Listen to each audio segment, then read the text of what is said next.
Welcome to Pop Culture Roulette for all your pop culture needs. We're America's podcast. Cue the theme song.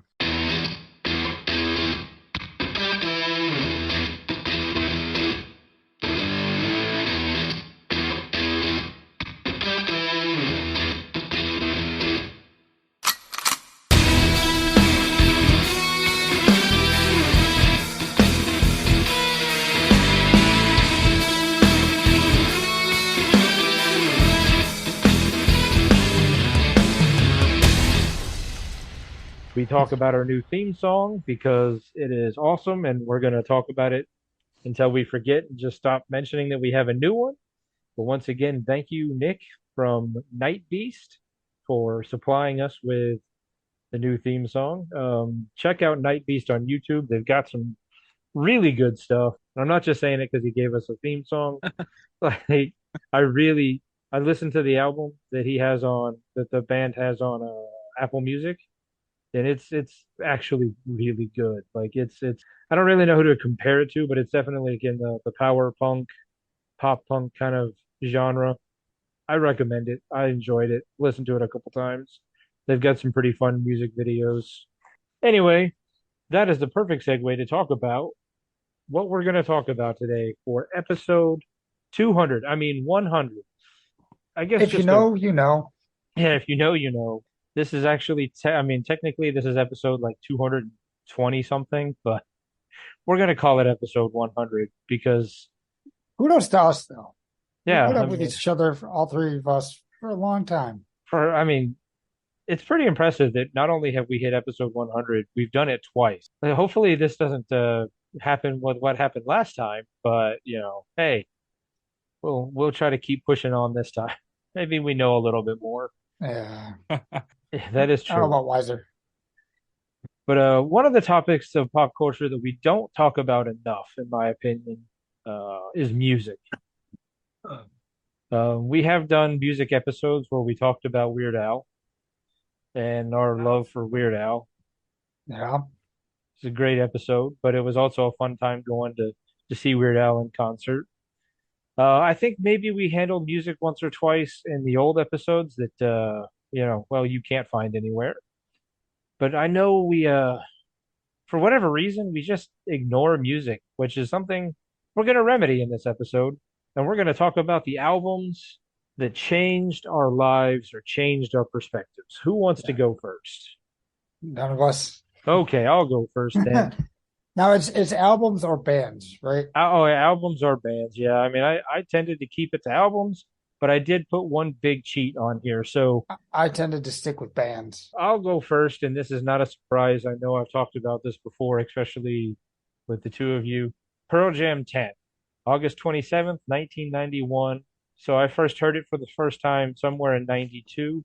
And as a 14-year-old who had been very somewhat sheltered musically, that album blew my mind. It was like, oh my goodness, this is what music can be.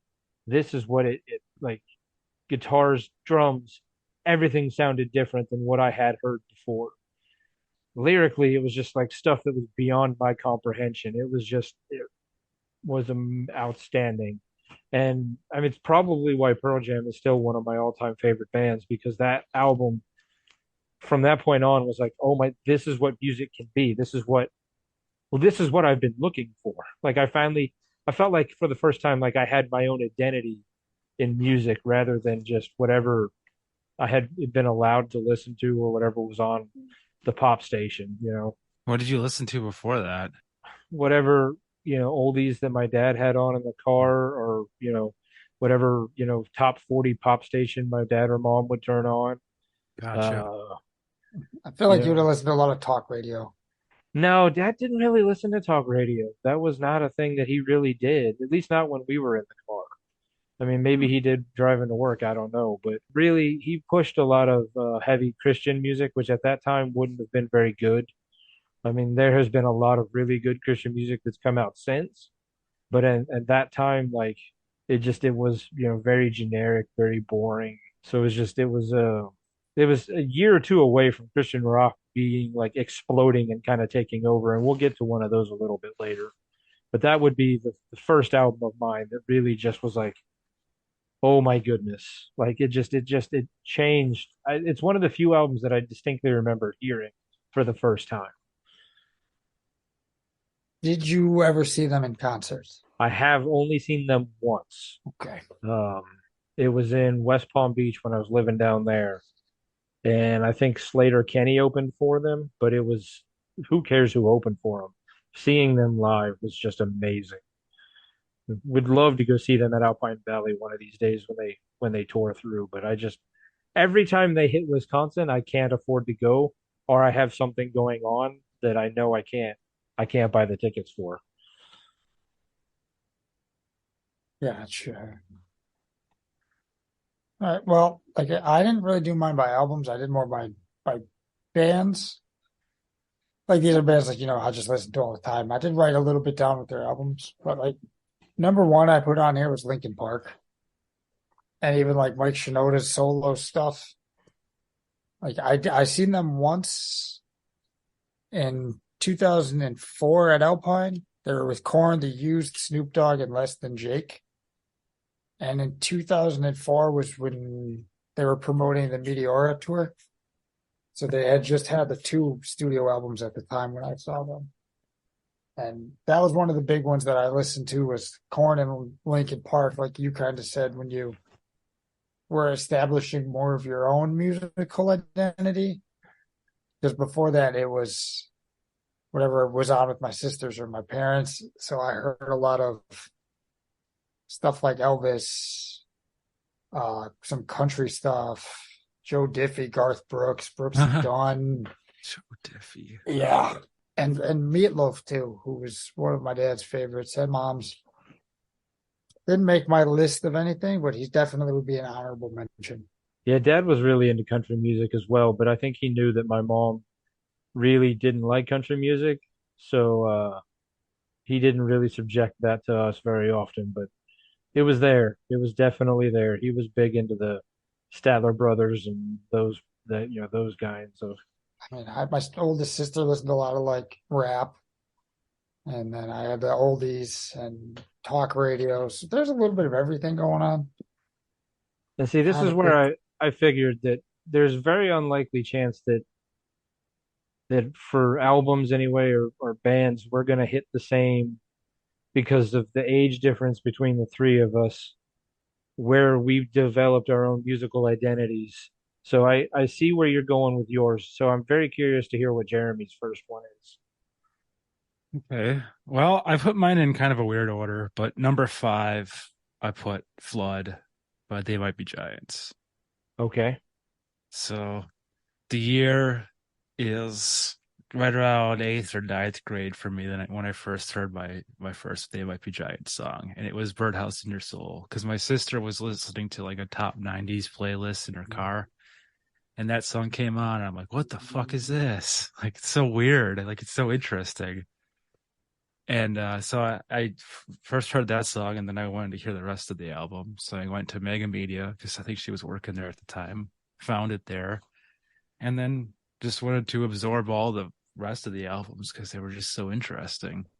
And I only unfortunately had the chance to see them like once in concert because they were at They're Summerfest once. And oh no, actually, I'm sorry, I saw them another time at a venue separate. They were in Milwaukee at like the Riverside. I saw them there once. That was pretty good. Gotta say, I thought they were still touring, aren't they? Yeah, they Okay. are. Okay. Hmm.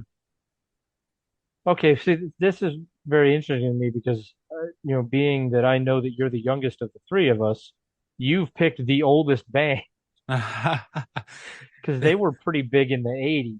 I mean, I distinctly remember them. My first experience with They Might Be Giants was from Tiny Toons when they did Yeah. When Tiny Toons did Particle Man and they Istanbul, not Constantinople. And that's when then heard the stuff on the radio later with Birdhouse in Your Soul and Anna Ang, and but I mean, I love them. They're a really good band.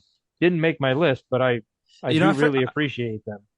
I totally kind of forgot about that the Tiny Toons thing because I did watch Tiny Toons, but I just had no idea at the time as a child that it was them. I just was like, oh, this is funny music. I didn't connect the two things. I don't know how in the pre-internet days I knew They Might Be Giants was the band from there must have been something on MTV Hmm. or somebody at school was talking about it because I knew that Particle Man and Istanbul Not Constantinople was They Might Be Giants, and I was like that was always one of my favorite because I feel like that was something that Tiny Toons played like every so often. Like it wasn't just like a one episode thing for that. It was kind of like an interstitial or like we have to pad this episode out by 3 minutes. Let's air it again. Yeah, yeah. Yeah. Because didn't Tiny Toons do like maybe like two or three like shorts per episode? It wasn't like a full 30-minute thing. I I can't think remember. so. I think it was Yeah. something like that. Yeah. Yeah, I can't remember. I don't remember. I remember that more than anything else from Tiny Toons. So I guess that would be my second one. Dave Matthews Band, Under the Table and Dreaming, September 27th, 94. I bought that album pretty much the day it came out. And I have listened to that album. I can't even begin to tell you so many times. I have seen Dave Matthews probably more than anybody else that I've seen in concert. Um, not quite double digit times, but I've seen him a lot. They just, I don't know why, especially since I'm not a stoner. I don't understand what my attraction to Dave Matthews is, but I mean,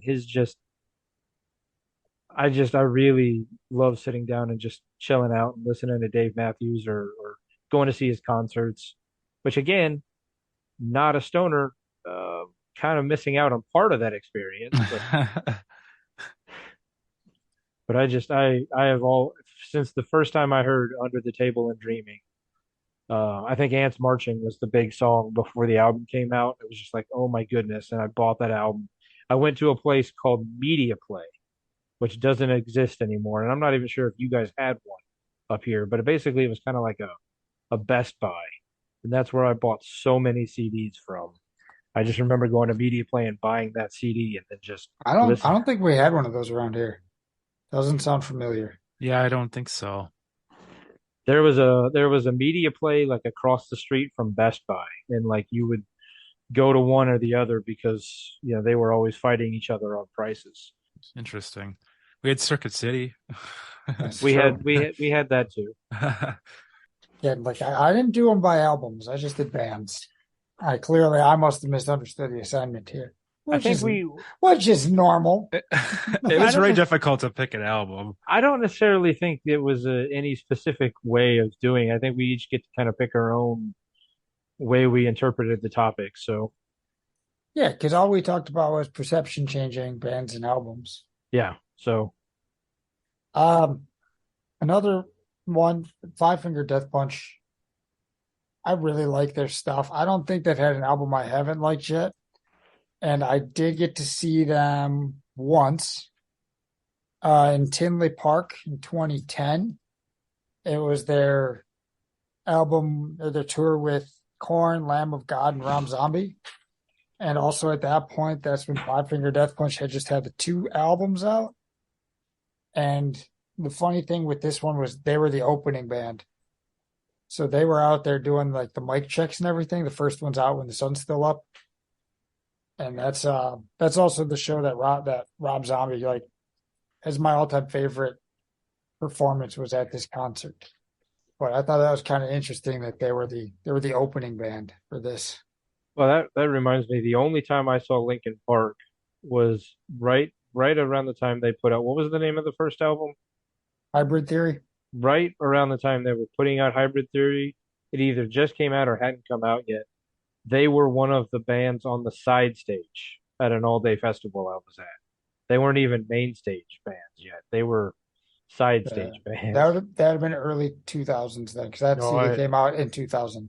yeah, so it would have been 99, 2000 that because like nobody knew who they were. They had the one song that was starting to blow up, Paper Cut. Right on. They were playing a lot of Five Finger Death Punch videos at the haunted house that I went to yesterday. I went to abandoned haunted house with my sister. Abandoned? Yeah, so Yeah. nobody was there. Ah, The one over by where I work then, right? On yeah, 94 and okay, yeah. That yeah, that I drive by that place every day. yeah. It was a pretty cool one.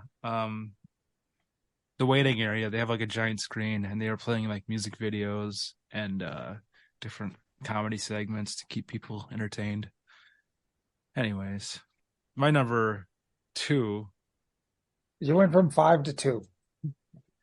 Well, okay, four. I mean, four is an album called Sun Machine by Rebel Bucket. And unfortunately, I haven't had a chance to see them. And they're a much more recent band. I think their first album came out in like, I don't know, early 2000 or late 2010. Um, but yeah, it's really weird. They're just kind of like out there. They use like horns mixed with rock, and it's fun. Did just to be did you say Rubble Bucket or Rumble Bucket? Rubble, like Rubble. Okay, Rubble Bucket. Yeah. I'm not sure I'm aware of them. Their probably top song would be a song called "If You See My Enemies." They used it in like a couple commercials, Oh, okay. Hmm. but other So I've than probably that, heard it then, but yeah,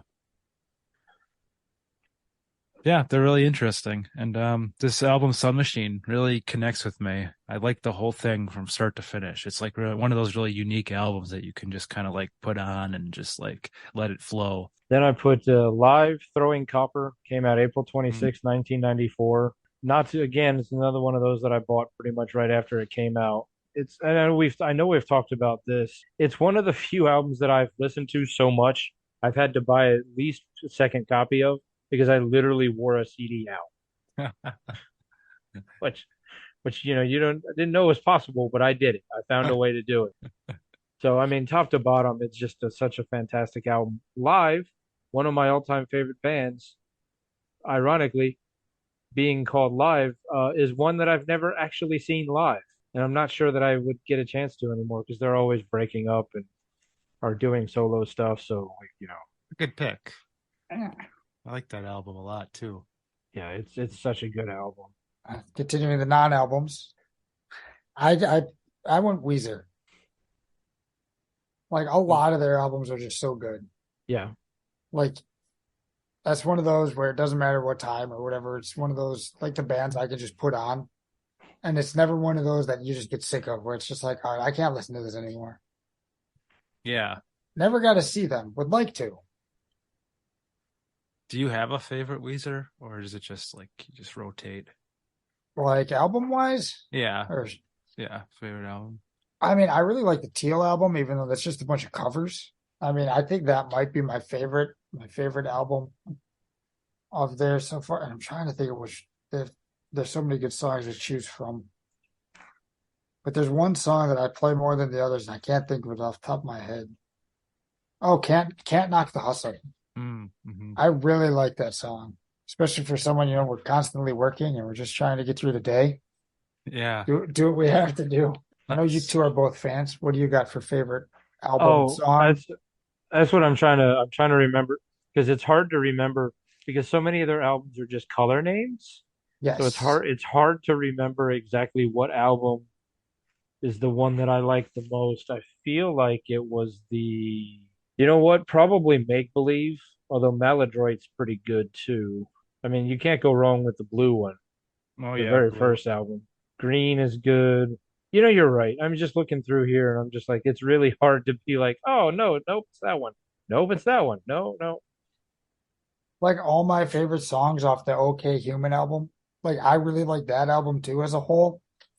So maybe if you want to go with their stuff, like original stuff, not the covers they did, I'd maybe say OK Human, even though it's one of the newer albums. Mm-hmm. Like I really liked that album. I think I'm gonna say Gratitude because I was in a good place in time when that came out. I was just making my way in the world. Well, I'm looking at the track listing for the Red album. That's pretty damn good too. Another one with pork and beans. Yeah, that's Yeah, great. Troublemaker. Troublemaker, Greatest Man That Ever Lived, Pork and Beans. it's just I don't know. I would guess if I had to narrow it down and was forced to pick, I'd probably go Make Believe. But Yeah, there's and those first 6 or 7 albums are just amazing. yeah, like all of them are. I didn't really care for Van Weezer that much, that album. Another 2021 one. It's good. Like the season albums they did, and just all around. Great band. I'm disappointed I didn't put them on my list. All right. Okay, so what was this? Number three? I For Nicholas. No, isn't it Jeremy's turn? think it's mine. Yeah. Well, I just did Weezer, and I asked you Yeah. guys your opinion on albums when they go to. Oh, I don't remember the rotation. Yeah, Jeremy, I think I'm up. Yeah. what do you got for C? I got so it's an album, but generally it is kind of just the band themselves. Toxicity, System of a Down. The Okay. time was eighth grade. I was discovering this album thanks to my friend Mitch Grande, who was really into this band and the mainstream songs that were on the radio at the time. Yeah, I don't know. I was angry, and the music really spoke to me because I had a lot of emotions to work out. And the music rocked hard. I listened to that album first, and then I listened to the self-titled album, which was like much harder. And it was like, this is great. It's like I could get shit done with this album on. Like I could clean my room, could yell at the world. And then they ended up putting out that double album when I was in high school, and I got really excited for the release of that. Like it really felt like an event, like Mesmerize and Hypnotize, like just really Mhm. cool artwork, really cool. Like I was into the messages at the time just because of my ideals, my youthful optimism. And yeah, it was a band that just really spoke to me. And then they broke up and then never really got back together. Did you like any of the stuff after they split, like Surge's stuff, and then Scars on Broadway, which were Surge's early stuff was really interesting because it sounded like System of a Down, kind of. Well, same with like the first Scars on Broadway album. Still, they both sort of kind of sounded like each other. yeah, they still had that same sound. I agree. That's another one. Scars on Broadway I thought was pretty good. I don't know why they didn't do more. Mm-hmm. Yeah, And Steal This Album was one of their early ones too. Like yeah, that was a good album. yeah. I enjoyed a lot of stuff on that as well. Nicholas is like, I don't listen to this. No, I mean, I was in college when that stuff came out, and then it definitely, I mean, I remember Aerials and some of that stuff was after college, but I mean, I just, for whatever reason, I never glommed onto them the way I did other stuff, but I've never disliked them. Like Chop Suey, I mean, they had some pretty big hits that made the radio, and I was definitely Bubbles. high, definitely highly aware of them, but they just, for whatever reason, never spoke to me the same way. I mean, I get what you're talking about with angry music at the right time of your life. They didn't make my list, but Rage Against the Machine Sure, yeah. got me through a lot of times in college because it was just able to put something on and turn it up and just let my anger burn out by listening to the radio. And then here I'm going to cheat a little bit and I'm going to say 99X. I'm going to nominate a whole radio station. Okay. So in 92, there was a radio station called like Power 99 or 99, something like that. Luft Balloons. They changed over from just like a rock station or like a top 40, rock to an alternative station. They were one of the first stations in the country to realize that like Nirvana and Pearl Jam and all of these bands like had staying power and grunge was a real thing. They became 99X and they took over the Atlanta music scene and it hit I was starting high school in 92.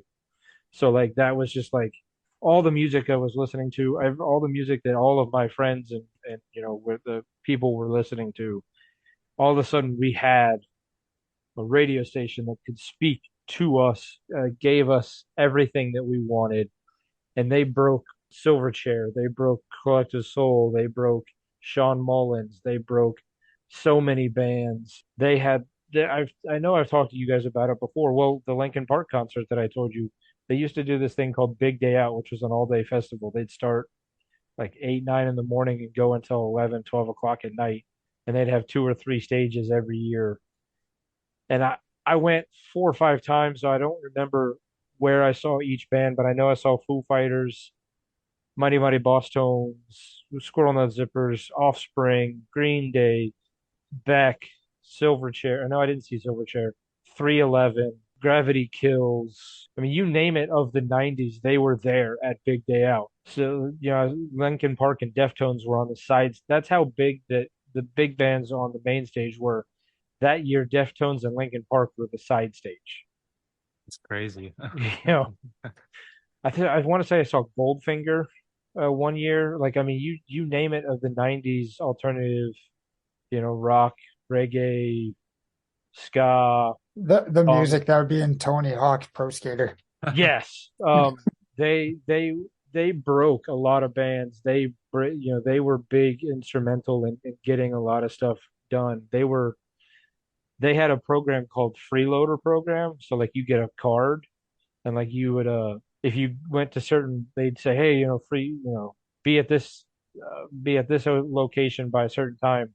If you have a freeloader card, you get tickets for $1, or we'll give you free tickets, or this is a freeloader only show. I saw Coal Chamber, Typo Negative, and Drain STH for like free or like $5 because there was like a freeloader show. They did a Chinese New Year concert every year. It was for a brief period of time in Atlanta. They ruled not just the airwaves, but just the city in general because they like your freeloader card would get you discounts at like Subway, and like it was amazing. And it was at the right time of my life, and I happened to be in the right city for it. Cool. And I thought I was breaking the rules by picking bands. You picked a radio station and a decade.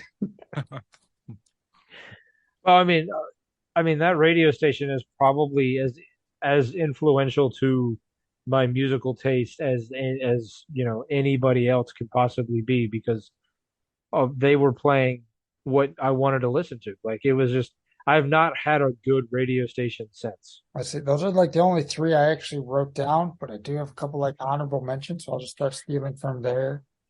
Uh, Rise Against, another one of those bands that I really like that I'll just turn on pretty much at any time. Never seen them, listen to them all the time. I think my Appeal to Reason is probably my favorite album off of theirs. I don't know when their first album came out, 2003. So that would have been end of high school, junior year for me. But Wow. yeah, I think we're on there. That's one that's like another one that's whenever they're on, I'll just play them if I'm working, cleaning, because it's one of those things that it's like, all right, I don't get sick of it. But unfortunately, never was able to see them. But I think they still tour. It's never too late. I don't know if you listen to them, Nicholas, Jeremy. I think I know who they are, but I don't know if they've ever hit my rotation or not. I'm probably familiar with like some of the popular songs if I were to hear them. I think I might have actually seen them a long time ago at Summerfest because like my friend group at one point was really into them. Hmm. Did they have, I mean, I don't know if you'd know this, but did they have a song in one of the Final Destination movies? Yeah, I would not know that. Okay, let's move on. I'll have to listen to some more other stuff though, and I'll let you know. All Oh right. yes, Don't me. screw up the rotation. It goes to Jeremy. Okay. So my next would be Franz Ferdinand, which also their first album was self-titled. So that would be my album pick as well. And that was the year was middle school. I was making my way in the world. My friend Mitch had this hard drive full of music. The year was middle school. I was introduced to that band and the Kaiser Chiefs right around the same time. They both kind of had those big hits around the same time. With Kaiser Chiefs had Ruby, and then Franz Ferdinand had "Take Me Out." Take me on. Take Me On. Thanks. Is that what it is? Yeah, that's what it was. But yeah, I mean, I would take a break from that, from listening to them, like after hearing the first album. Like I was really into that first album, but like for whatever reason, I didn't listen to them for a while, and then like when I just recently, like in the past few years, I just like started going through their catalog, and I'm like, this is awesome. And I like their new style. They've gone through a couple different member changes recently, and they have more of like a upbeat, like dancey sort of vibe with like synth. And yeah, I just really like their sound. My favorite albums always kind of rotate with them from time to time, but The first album was that song that was in one of the Madden games or something, wasn't it? It was in one of the oh, sports games, I believe. they had wasn't like Do You Wanna in Madden? I don't remember which one it was, but that was my introduction to them. I think it was with one of the Madden. Is that or I don't think it was Rock Band at the time. I think it might have been Well, one of the Shit. Madden ones. Yeah, I kind of remember that too, being in the game. I don't know if that was the same one that had because Linkin Park and Busta Rhymes were in one of the Madden ones as well. But Together We Made It. yeah, Madden used to have a much better soundtrack than they've It had the it last. it, it did. I actually found out of a lot of bands and albums and stuff just basically by playing Madden because the soundtrack was so good. All right. I don't really have anything else. I mean, I wrote down a couple albums that I thought were really good, but I didn't put them as like, like I thought like Our Lady Peace Clumsy is a really just phenomenal album. Jimmy World Bleed American, Tori Amos Boys for Pele. Counting Crows August and Everything After might be one of the most perfect albums ever made, but like it didn't really like change anything for me. It's just an amazing, it's one of those albums you can actually put on and listen to straightforward. There's not a track where you're like, I kind of want to skip the Jars of Clay, If I Left the Zoo. Another one of those like just actually that one probably could have made the a higher list, but I didn't write anything down about it. And then Collective Soul, Hints, Allegations, and Things Left Unsaid is a really, really tight, good album. That's kind of my honorable mention list. Nice. Okay. Some of the other honorable mentions, since we're just going through those, I put Slipknot is an honorable mention for me. I feel like you can see where some of my music taste lies. That's another one. I think it was probably middle school when I was introduced to Slipknot. I'd have to look when their albums came out. Anyone knows? Nicholas? When did Uh, their albums come out? was Wait and Bleed one of their albums, It's one of or was that just one of their it's one of their songs? songs. Okay, so All that right. that that album would have been like 05, 06. So they would have been around a little bit before that, but not too much longer. So Iowa came out in 2001 and Okay. their self-titled was 99. So it's probably around that 2001, I think, time when I got introduced to them. They're another one that I can listen to straight through. I think there's a common theme here with some of my music choices of being a little heavier. But we'll change it up a little bit. Matchbox 20 is another one. All right. Yeah, I told you, my list is everywhere. Five Finger Death Punch, Slipknot, Matchbox 20. Like, Oh, it's about to get weirder. Their first album that Matchbox 20 had was, I think it was their first, was really good all the way through. I'd have to look here to see if that's the first one. I don't know how much you guys listened to them. they were really big when I was in college. They had kind of ruled the radio airwaves for a while. Them and the Goo Goo Dolls. So this, Actually, at that thing that we can't really talk about, I had a very long conversation about Matchbox 20 because we were like, yeah, they were everywhere in the late 90s, and then they just went away. yeah, their first album, Yourself or Someone Like You, is the one that had Real World, Long Day, 3 a.m., Push, Back to Good. So there's that one, and then took a break to 2000, 2002, 2012, and then they just came out with one in 2023. Wow. So they would get an honorable mention. We're going to start getting a lot older here. I really like listening to Buddy Holly. We're going real Okay. old. All right. That's another one where I just kind of get in that mood and I'll just shuffle through his stuff. Nothing particular, just playing him on shuffle. And we'll go with the really far out of the box one for my last honorable mention of the Bloodhound Gang. Oh, I remember getting the Bad Touch album and I thought it was good. And then I started listening to more of their stuff with like One Fair Spear Coaster, Hefty Fine. Did somebody give you the Bloodhound Gang album, or did you buy that one yourself? It was bought for me by my mom. Yes. Oh, that The album Hooray for Boobies that had Bad uh Touch. Bad Touch. My mom bought that album for me. I mean, that raises all kinds of questions that I don't believe we're going to go into here on this show. It will not. And then I have one, and I don't know, I have one dishonorable mention if we want to go into that, or if we want to save that till later, or just want me to get it out of the way. Just get it out of the way. I'm kind of curious.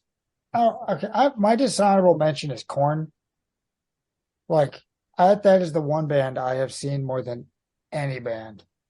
And around the same time with Linkin Park, listen to Korn. Probably one of my favorite bands.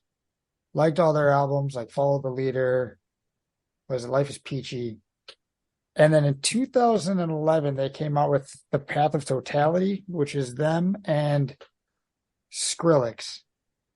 And when that album came out, I was like, this is trash.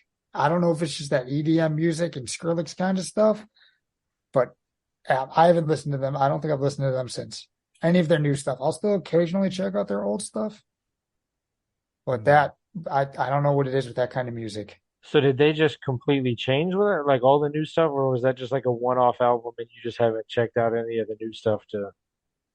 They keep trying to change, I know, to stay with what's popular, and I think the one after that had that same type of feel, and I was just like, I can't. So I haven't listened to much of their stuff probably in the last decade. So I don't know. it's always tough when your favorite artist does stuff like that. Like you get it why they're trying to stay relevant, but it's just like, oh, I don't like this.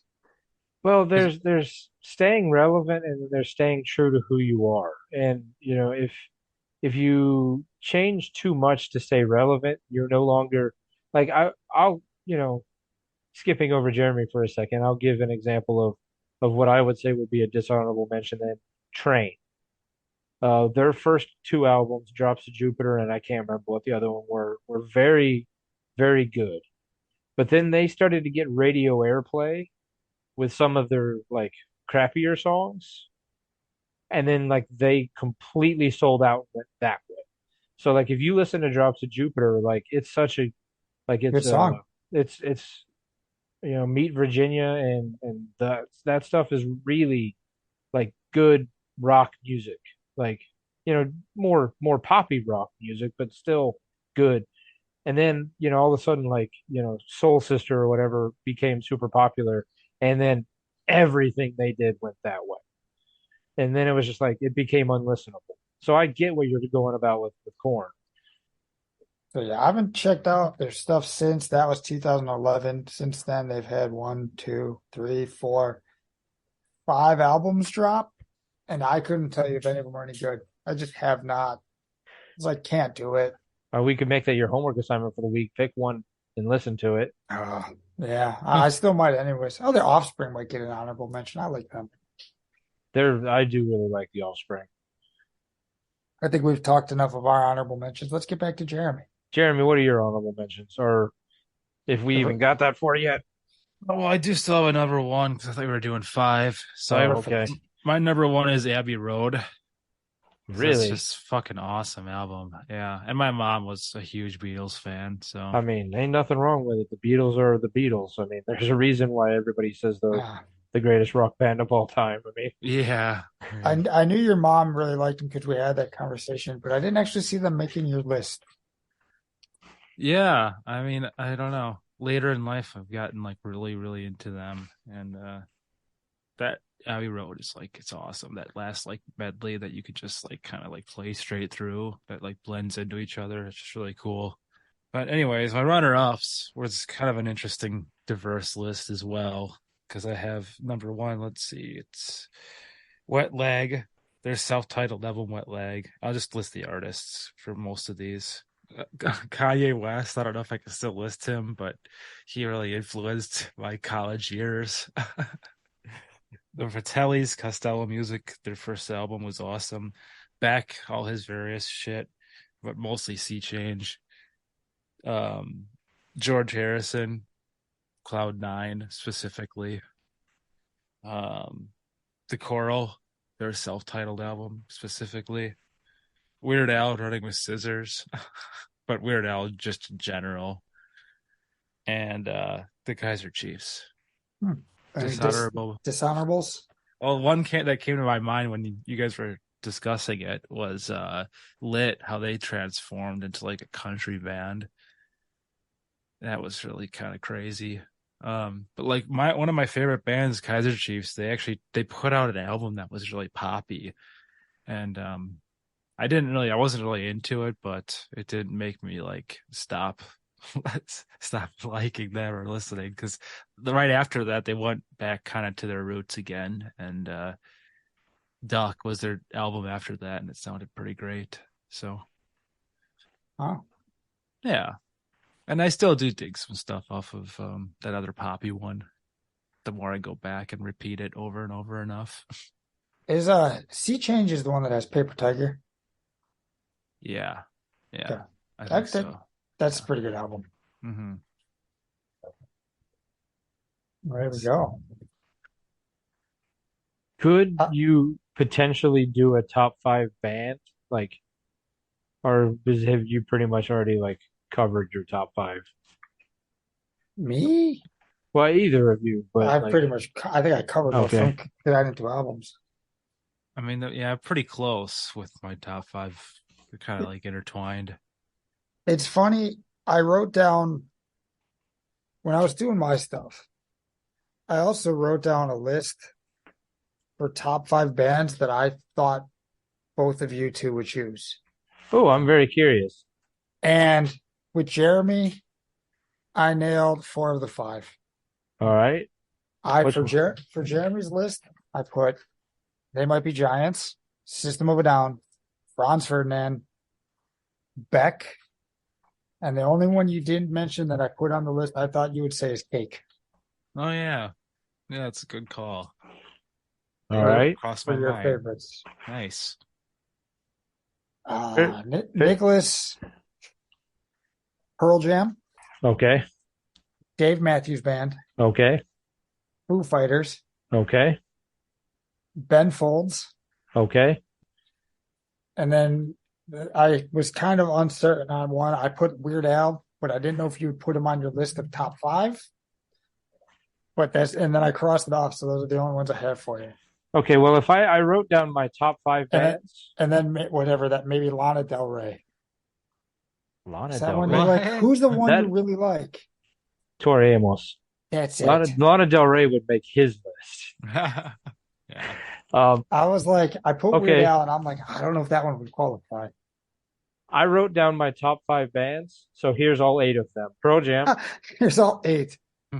Check. Pearl Jam, Dave Matthews, Tori Amos, Ben Folds, Collective Soul, Live, Weird Al, and the Foo Fighters. Yeah, look at that. I would have nailed all 5 of yours. Granted, you did 8. And Jeremy, I don't know if he would have put Cake on there. Yeah, I mean, that's a good call. I just didn't think of it. If you would have put down your top 5 bands, I don't know if you would have put them on there. I probably would have put it on runner-ups still, even if I would have thought of it. Yeah. So just thinking of my stuff, I'm like, what would they pick? How well do I know these guys? Apparently you know us pretty well, because like I'm not surprised to hear Beck or honestly, Franz Ferdinand I was expecting. If I had thought about it, They Might Be Giants, I would have expected. Yours was a little more surprising, mainly because I thought Jeremy might go with Stephen Lynch because it's Halloween time. Oh. And then I also thought a questionable one would be Miley Cyrus. Oh, no. Besides Party in the USA, there's other reasons. Let's say I think Miley Cyrus is on a different list for him. It's not not much to do musically. Yeah, we But can't. We'll list that on like a bonus episode. uh, I'm pretty proud of myself. Yeah, that's a good call. Yeah, like I had a feeling like Five Finger Death Punch was going to show up on your list, but after that, I was not real sure where you were going to go. Yeah, I go all over the place. Motion City soundtrack would be one if I went further on my list. I mean, if we talk about like stuff I listen to most often at work, yeah, Motion City soundtrack and so Weezer, those would have definitely. I saw Weezer back in the late '90s, and No Doubt opened up for them. I also That's saw No interesting. Doubt. I also saw No Doubt. I can't remember if they opened for Garbage or Garbage opened for them, but they that was a hell of a show. I think the Distillers opened for both of them as well. I was talking about that recently. Some like man, back when I was in high school and college, and even a couple years after, I would go to concerts all the time. And then I got old, and now I'm like, ugh, Summerfest? No, I'm good. Uh, I mean, that's when it was for me and Jeremy when we were younger. Like Alpine had good concerts, good festivals, and everything. And now it's just kind of like the same 4 or 5 rotation. Like getting me out of the house to go to a concert, like other than like even Dave Matthews, I'm like, I'm not going to Summerfest. If next year when he comes to Alpine, maybe, but I went and saw him last year, so probably not. Like I did contemplate wanting to drive down to Chicago to see Aerosmith because they're on their like supposedly the last tour, which I do want to eventually do an episode of like supposedly like the what did I how did I put it down? I wrote it down once. Farewell tours. hmm. Elton John doing a farewell tour that lasted like 5 years. Like Yeah. I mean, if with that same boat, like I saw Kiss at their end of the road tour or whatever they were calling it, four 4 years ago, 3 years ago, 4 years ago at Pfizer, and they're still doing that tour. well, do you remember when Motley Crue like sold it like this is going to be the last tour we've ever had, and like they were giving like they were doing like big radio contests to like fly people out to what was supposed to be the last Motley Crue show ever, and then like literally 2 years later they're touring again. All right, well then, any other music we want to talk about? Anything, new, old, anything that we haven't discussed yet? I think we've covered a lot of it. Maybe trying to think. Another one I like too is Dio. He's older. Hmm. I thought his stuff was good, and he's got really cool album art. Ronnie James Dio, Yeah, Holy Diver. yes. The hell his like I don't know if you've looked at his albums, like they're pretty cool. I'm only familiar with the hits. I'll have to take a deep dive Was he into. Man, with Black Sabbath at one point, or? yeah, I think he took over when they booted out Ozzy, Oh, okay. and then he's also in Tenacious D and the Pick of Destiny. Oh yeah, Him and Meatloaf. Tenacious D have a whole song about Dio. Yes, some yeah. cool artwork.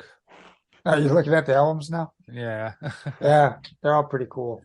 So I think, Justin, you and I are very much product of our times. Jeremy, you are much way over around all around that across the board than I thought you would be because you're all over the place. Yeah, that's why I didn't know how to I could not have done what Justin did and wrote a list because I know musically you're all over the place and putting on your list they might be giants and the Beatles was kind of surprising.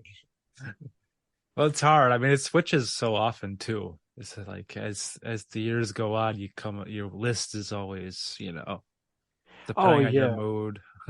absolutely. I mean, my top five list that was like those are probably like my guaranteed like standbys, but like I couldn't tell you the last time I've actually sat down and listened to top to bottom a Tori Amos album. Just because she's not necessarily a listen at work kind of person. Hmm. It's not conducive to work. At least the work environment in which I work in. I'd say how many of those, if I didn't have a earbud in, could I just be listening to at work? Probably not a lot. Yeah. Some of them might be a little difficult to listen to at work, but I also work in a different environment than you do. Yeah. And Jeremy, can you listen to anything at work without your headphones in, or you pretty Oh, much just headphones? I could. Yeah, I mean, if I wanted to, but it's easier probably to wear headphones because you're running the vacuum a lot. So it's probably just better. Yeah. I just do the one earbud in though, but sometimes I feel like I need to do two. Yeah. Depending on who's there, might have to No, put a second one in. I'd say nobody's there. I'm alone, which is why I feel like maybe I should just put another one in here. Oh, Yeah. yeah. There's not a lot of restrictions to what I can and cannot listen to at work. Given the industry that I work in, it's just a pretty fair game. I don't necessarily think there's certain well, there's not. I mean, I wouldn't necessarily be listening to any sort of rap or hip hop anyway, but I might that might be frowned upon. But Why not? Come on, let's go with your top five favorite rap slash hip hop. Let's go. I could do that. Go, Nicholas. We didn't lose Nicholas. He's not frozen. He just has no answers. yeah, I don't. I really don't. I don't. That is a genre of music that I am mostly completely lost in. If you were to play some of it, I could probably identify a lot of it, but Hmm. to claim any of it as a favorite, it's a hard sell. Yeah. Oh, good Charlotte's Young and the Hopeless album. Mm, I like that album too. Another one I learned from Madden because Madden used to I think it was Madden 2003, maybe had the anthem on it, mm. and that whole album's pretty good. Yeah, good Charlotte. I jammed to that quite a bit in middle school. And Yeah. Mast, that was another one I listened to a lot because of my sister. Yeah, I don't really remember too much what my sister, like I said, my sisters both listen to different sides of the spectrum there. All right, well then, I guess normally we would finish up the episode with what have we been watching, but I don't know if I really watched much of anything this week. So unless either of you have got stuff to talk about, just Jeremy, you haven't been here in a while. You got anything that you wanted to watch in the last month that you'd like to talk about? Yeah. Anything you'd like to plug? Yeah, definitely. Well, first of all, I've been keeping up with Chucky season 3. I didn't even finish season one. I really enjoy that series. I think it's like it's cool that they can keep it going. Like when it first started, I'm like, what the fuck? How can this be? Like it's just like it's a doll. Like how do you make like stretch this out? But they've managed to keep it like really interesting and the I like the cast. Yeah, the environments are really cool. They always kind of go to a new location each season. That's been great. I don't really have much else. I mean, AMC's doing their Fear Fest this month, of course. So that's been fun. Just leaving that background stuff on. And I've been watching 90s Halloween commercials on YouTube to fall asleep at night. Uh, With the Chucky series, is it like following the same family and It Chucky, or does it like change who's got him? it kind of so there's a main cast. It follows like there's a group of like teens, I guess, like late teens, and they're like so it's the same cast that way, but there's like surrounding cast around them that like shit kind of happens to as things continue. Yeah, because I remember it was the main. I watched the first couple episodes, so I didn't know if they like you said they have different locations. Like if it changed, like somehow Chucky ended up in this family's hands now and stuff like Yes, that. stuff like that. It does happen a little bit, but I'd be spoiling it if I went any further. So one of these days I'll get around to watching it. I've enjoyed the first couple Child's Play movies that I watched. I just haven't seen them all, so I've been afraid to watch the series. So there's definitely some connections to them for sure. Yeah, don't they make reference to like the first and second movie pretty early on in this series? kind of. Yeah. I Mhm. remember it. All right, so maybe I'll stop watching Top Chef for a hot second, watch some Child's Play movies. It's the season. Yeah. Did you guys know they made a horror Grinch movie? No. Yeah, I think it's called The Mean One, where it's like the Grinch is more of a killer, kind of like Winnie the Pooh's Blood and Honey kind of style thing. Oh my God. Is this also because of like the copyright thing? Like It could running out? be. I think it came out last year or so. So it's one of those that I want to check out, but I haven't got around to it. I would like to. I forgot about that Winnie the Pooh one. It's on Peacock if you have it. I Might gave have you I mean, you have the password if I you may have remember. access. Yes. Okay. Oh, so as far as things to promote, I would just say, everyone, please, if you're into Friday the 13th, when you're done checking out the 80s Flick Flashback episode that Nicholas was on, go over to the Media Pod Smash YouTube channel and check out Mysteries from Beyond Case File 006, Friday the 13th. It's basically a little bit of a mini fan film to the Friday the 13th franchise. There you So, go. yeah, it's fun. It's a lot of fun. It's We always a pay good homage time. to some of our favorite kills. Nice. So, well, it's always a good time watching the case file stuff. So it's enjoyable watching. I guess then, unless anybody's got anything else, man, I had it and I should have wrote it down. I know better,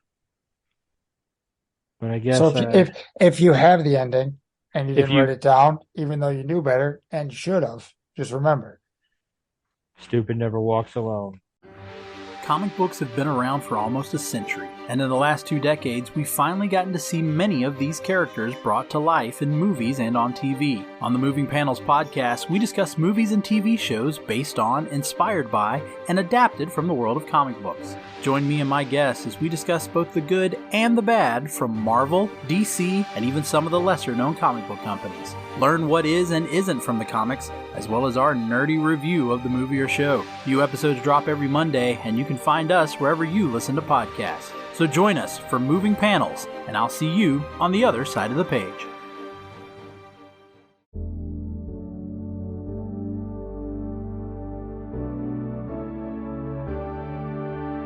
Life moves pretty fast. If you don't stop and listen to an 80s Flick Flashback podcast once in a while, you could miss it. Do you love movies of a certain age? Do you miss the days of VHS tapes, VCRs, and the video rental stores? Does the thought of another 80s movie being remade seem inconceivable? My name is Tim Williams. I'm the creator and host of the 80s Flick Flashback podcast.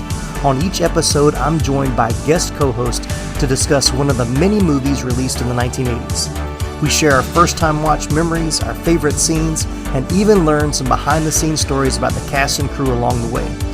New episodes are released every other Friday on your favorite podcasting platform. So make like a tree, get out of here, and go listen to an excellent episode of the 80s Flick Flashback podcast.